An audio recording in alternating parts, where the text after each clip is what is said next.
Kasi kinakalat mo na ako yung nagloko.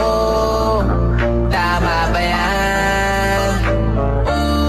Eh kaso lang ngayon malalaman na yung totoo.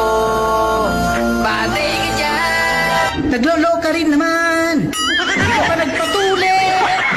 Hindi ko kasalanan na hindi ka nagpatuli.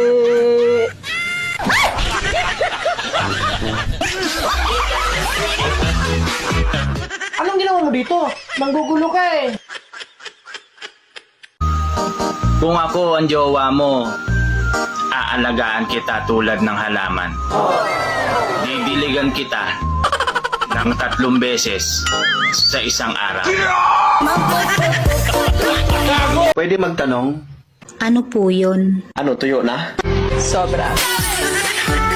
Putang ina.